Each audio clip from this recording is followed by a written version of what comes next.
안녕하세요. 경매상관 박영춘입니다. 오늘은 제가 농지 전용 농지에서 또는 산지에서 개발행 허가를 얻었잖아요. 개발행 허가를 얻어서 이제 건축물을 지어요.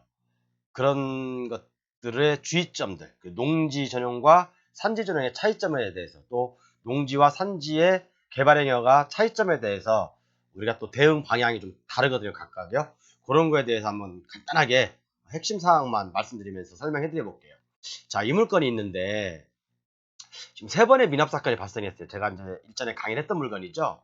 이번에 강의를 했던 물건인데 주택이고, 그 다음에 여기도 미납이 한번 발생했고, 또 여기도 미납이 발생했고, 또 여기도 미납이 발생했고, 여기서부터는 보증금이 20%인가요? 그럼 여기서 30%인가? 하여간 그렇게 뭐 한 20% 이상 되죠. 그죠?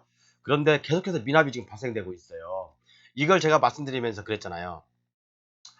산지 전용 허가 기간이 있다고요. 기간.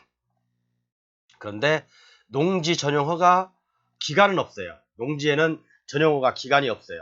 그렇지만 산지에는 산지 전용 허가 기간이 있습니다. 모르시는 분들은 제가 제 강의를 처음부터 꾸준히 들으셨던 분들은 아마 지가 따갑도록 아실 거예요. 그런데 모르시는 분들 다시 한번 설명해 드리는 겁니다. 그렇기 때문에 산지 전용 허가, 예를 들어서 우리가 개발행 허가, 여기다 임야에다가 건축물을 지려고 개발행 허가를 넣잖아요. 그러면 보통 한 뭐 3년 또는 뭐 한 4년 정도 되겠죠. 그죠? 그러면 산지 전용 허가를 받아야 되잖아요. 임야니까. 임야에다 건축물을 지르니까 여기다가 플러스 산지 전용 허가를 받아야 되는데, 산지는 기간이 정해져 있어요. 그 기간 안에 내가 건축하고자 하는 건축물을 짓지 못하고 사용 승인을 받지 못하면 이 산지 전용 허가는 취소됩니다. 그러면 어떻게 되겠어요? 여기 위에 있는 건축물들은 다 때려 부숴버리고 원상복구를 해야 되잖아요. 그죠? 그래서 제가 저번에도 이제 첫 번째 미납 사건 때 제가 이제 강의를 했어요. 근데 또 아쉽게도 다른 분께서 또 이제 미납을 하셨고, 또 얼마 전에도 또 미납을 또 하셨어요. 근데 알고 보니까 아마 그렇겠죠. 알고 보니까 산지 전용 허가 기간이 만료된 거예요.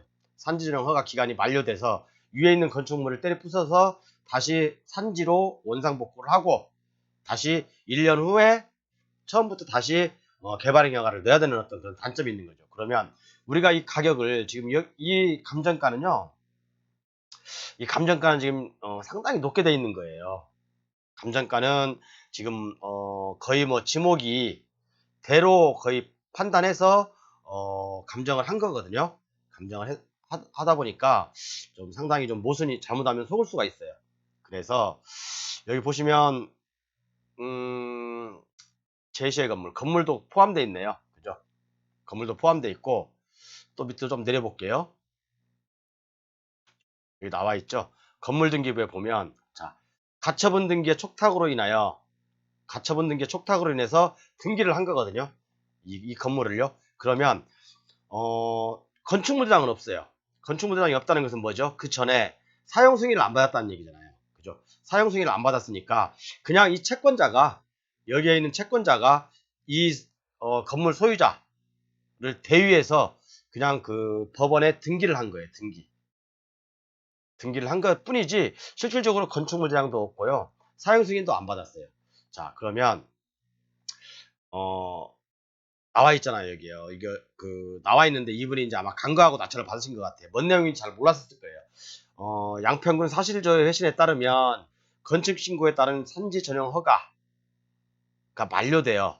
2016년에 만료됐잖아요. 2016년에 만료가 돼서 다시 이제 산지 전용 허가를 받아야 되는 거예요. 산지 전용 허가를 받으려면 구분해드리겠습니다, 제가. 자, 농지가 있고 산지가 있어요. 산지는 다시 말해서 임야죠, 임야. 자, 농지 전용 허가를 받아서 우리가 이제 건축물을 져요. 그러면 건축물을 졌는데 농지 전용 허가 기간은 없어요. 너 이 건축물 몇 년 안에 완성해라. 그런 어떤 기간 조건 없어요. 그렇지만 산지 전용 허가는요, 기간이 있어요. 내가 이제 임야에다가 건축물을 지려고 그래요. 건축물을 짓는 데에서 뭐 내가 3년이 필요하다. 뭐 공장 같은 경우는 10년이 필요하다. 그러면 이 산지 전용 허가는 3년 동안 또는 10년 동안 유효한 거예요. 만약에 이 기간 안에 목적 사업, 그러니까 이 건축물을 짓고자 하는 목적 사업을 완성하지 못하면 이 산지 전용 허가가 취소되는 거예요. 그럼 산지 전용 허가가 취소되면 뭐죠? 당연히 이 건축물도 때리 부숴서 원상복구를 해야 되겠죠. 그죠? 임야로 원상복구를 해야 되겠죠. 원상복구라는 게 뭐 원래 있는 그대로 원상복구하는 게 아니라 그냥 나무 몇 그루 갖다 심어 놓고 그냥 토사 방지시키고 이제 어떤 그런 것들이 원상복구의 의미예요. 그래서 산지 농지 전용 허가를 받아서 우리가 건축을 하면 농지 전용 허가 기간은 없습니다. 그죠? 그렇지만 산지 전용 허가를 받아서 산 건축물을 건축하고자 할 때는 산지 전용 허가 기간 안에 목적 사업을 우리가 이제 그 목적 사업에 맞게 산지 전용 허가를 얻었을 거 아닙니까?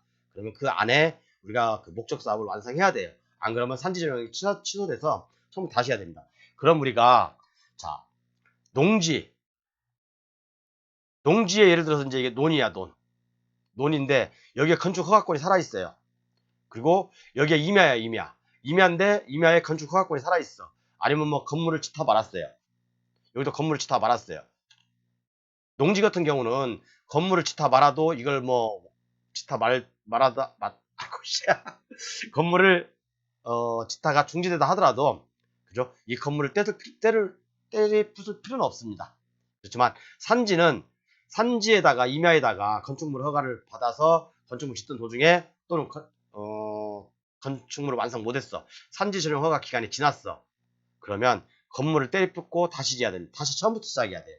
그래서 산지 전용 허가를 취소가 되면 1년 이내에 다시 산지 전용 허가를 안 해줍니다.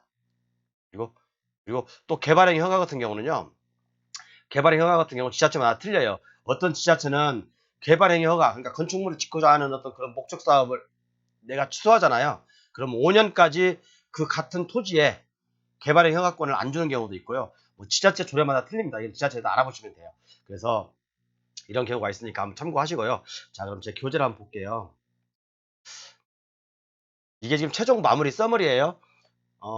농지적 허가는 원상 회복 없이 농지적 허가가 가능해요. 다시 그러니까 중간에 취소된다 하더라도요. 그죠? 그렇지만 산지적 허가는 양수 양도를 받든지 또는 취소 후에 원상 회복을 하든지 그렇게 돼야 됩니다. 그럼 우리가 여기서 중요한 거 나오죠. 농지 또는 산지. 자, 농지에 여기가 논이야. 그럼 여기가 개발행 허가권이 살아 있어요. 그러니까 건축 허가권이 살아 있다는 얘기죠. 자, 산지에 건축 허가권이 살아 있어. 그죠? 그러면 우리가 경매하는 입장에서 둘 다 만약에 건축 허가권이 살아 있다고 하는 가정하에 우리가 어떤 게 더 쉽겠습니까, 여러분? 어떤 게 우리가 물론 결론은 땅 주인이 모든 건 다 이게 돼 있어요. 토지를 딱 잘 받은 사람이 저는 칼자리를 쥐고 있다고 생각하는 사람이거든요. 농지적 허가는 그죠? 이것도 사실은 무력화시키기도 쉽고요. 산지적 허가는 뭡니까? 산지적 허가. 산지적 허가도 목적 사업 만약에 이제 1년 전에 여기가 건축 허가를 받았어. 그럼 어떻게 해서 경매가 넘어왔어. 경매 넘어와서 또 낙찰 받기까지 또 1년이 걸려. 그럼 대부분 목적 사업 다 도가 됩니다. 그죠? 그러면 처음부터 다시 그죠? 처음부터 다시 개발행위를 받아야 되기 때문에 그죠? 임야 같은 경우는 너무 높게 낙찰을 받으면 안 되고 그죠? 개발행위 허가권이 설령 살아있다 하더라도 이런 경우는 무력화시키기가 쉽겠죠. 그렇죠. 모르시면 저한테 아이고 이게 어렵나? 근데 농지 같은 경우도 마찬가지예요. 농지도 건축물이 있든 없든 개발행위 허가권 취소시킬 수 있어요. 일부 조금 좀 경매 한 5년 이하 뭐 또 여기서 저기서 들으시는 어떤 좀 강의하시는 분도 계시더라고요. 건축 허가권은 취소 안 됩니다. 그죠? 그런 분들은 제가 볼 때는 조금 경매를 깊이 공부하지 않았고 실질적으로 건축 허가권이 살아있는 그런 분들하고 맞닥뜨려서 해보지 않은 분들이고 그냥 그 입으로만 떠드신 분들이에요. 입으로만 떠드신 분들이니까 그런 분들은 좀 각별히 제가 볼 때는 좀 경계를 해야 되지 않나 그렇게 봅니다. 그래서 농지 전용 허가와 산지 전용 허가에 대해서 또 미납 사건을 예를 들어가면서 설명해 드렸습니다. 강의가 10분만 하다 보니까 조금 뭐 많이 빠를 수가 있어요. 제 강의를 2배속으로 들으면 뭔 말인지 몰라요. 2배속으로 듣지 말고 그냥 노말로 들으세요. 궁금한 거 있으면 댓글 달아주시면 제가 상심껏 시간 되면 상담해 드리겠습니다. 감사합니다.